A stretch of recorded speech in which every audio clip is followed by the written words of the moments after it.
Hey, whoa! Gringo time. So what's up? Okay. Sí, aprendí a hablar español en Nueva York. Mi padre habla español, pero es gringo también. Aprendí a hablar español porque a mí me encantan las chicas mexicanas. Me encanta la manera de caminar y te dicen, oye, gringo, no mames, váyate. So, yeah, I'm from New York. I grew up there. Probably wondering how I ended up out here, so I'll tell you. I was a fat kid growing up. I was a very fat kid, very disgusting. And I went on a diet, and you know, people don't tell you this about going on a diet. You have to really be committed to smelling like shit all the time. You just constantly smell because you're just constantly farting out of you because, like, you know, you eat unhealthy stuff and the toxins build up in you and they live there. But then, you know, you start eating healthy and it's like Black Friday. They're just all trying to get out of your ass. And so, you know, I couldn't do anything about it. And I used to work in New York City. I would take the subway every day, like 40-minute ride. 40 minutes was too long to go without farting at that point in my life. I just couldn't. It was not a possibility. So I had to develop a system to get away with it. You know, subways are really crowded during rush hour. So I would always find the most fucked up looking homeless guy on the train because there's always at least 4 to choose from.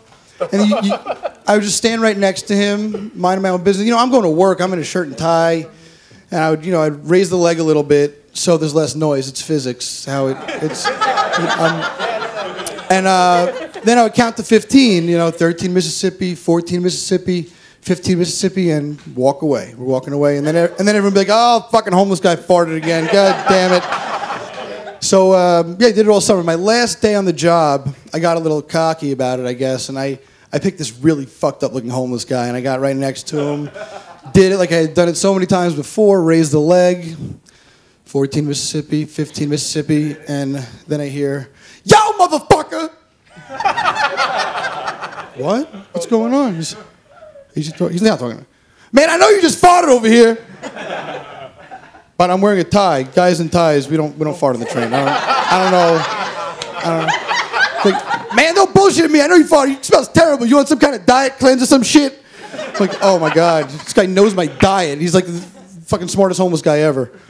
Although LA's got the classiest homeless guys. I've never seen a homeless person eat with chopsticks till I moved to LA. They're really sophisticated. Anyways, this guy, he's yelling at me, and luckily at this point, I get to my stop, and I have to catch a connecting train. Now, if any of you have been to New York, I had to go through the busiest station at the busiest time of day, and being from New York, you're always going to see someone that you don't want to see. You know a lot of people, they're all there. So I am running through the train station to get away from this homeless guy because he's following me. He's chasing me through the station. He's like, man, get back here. Just admit you farted. Just admit you farted. I'm like, fuck. And meanwhile, I'm running, and he's just like walking casually, but it's like in one of those Friday the 13th movies. He's somehow gaining on me, even though I'm running. It was like Terminator. Like, have you seen this boy?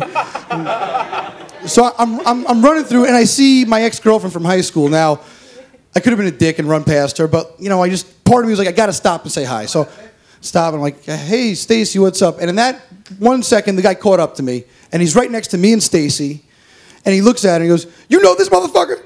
And she says, yeah. She goes, you know he'd be farting his diet cleanse on strangers on the train and shit? Man, just admit it.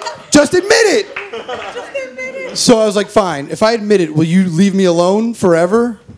He said, yeah. So I was like, fine. I farted on the train. Could you get the fuck out of here now? So that's why I moved to LA. That's why I'm here. I couldn't show my face around there anymore after that. Oh, it's nice here, man. Rescued a dog. Everyone rescues dogs out here, and I used to make fun of them. And I didn't know what to do with her, so I took her to the park, and she was prancing around, sniffing stuff, and these 3 Rottweilers came. She was a little tiny puppy. These 3 Rottweilers come up to her, surround her, and this was the cutest part. They all just raped her. The dogs just rape. Well, no, because you gotta understand, for dogs, rape it's how they get to know each other. There's no such thing as consent in the animal kingdom. It's like Facebook for dogs. So yeah, they raped poor Susan. I was thinking about it in a human sense. I was really sad. And then the next day, I was walking around, and she was pulling. Like, she wanted to go back to the park. I was like, there's no way you could have had a good experience there. Why are you making me go back there? And I gave into her because she might die tomorrow. So, she wants to go to the park. Go to the park. So we go to the park, and she gets raped again. And she started to show improvement every day. She's feeling better and better every day. So they took her back the next day. And the day after that, rape. Before I knew it, clean bill of health, happiest dog ever. She's beautiful now. I'll show you a picture if you want after the show. Come up. I got pictures. People always tell me, you should take her to a dog psychic. Take her to a pet psychic. They have those, like, people that supposedly talk to your animals and hear what your animals have to say and what they have seen. My biggest fear is for someone to hear what Susan has seen me do. It is disgusting what I do in front of Susan, and I don't want her telling anybody about that shit. If Susan wrote a book, it would be like 50 Shades of Grey. It would just be the horrible, most deviant shit. Her tell-all memoir about me. I guess, should I talk to people? Should I talk to you guys? You guys have been here a while. You guys tired? Yeah. Well, let's hang in there. We got one more show. Very talented. Yo, what? Sorry, no. I knew God was a woman. No. Please stop now. Oh, was it the rape that did it? Yeah. Oh, so. Police officer is here. Later, guys.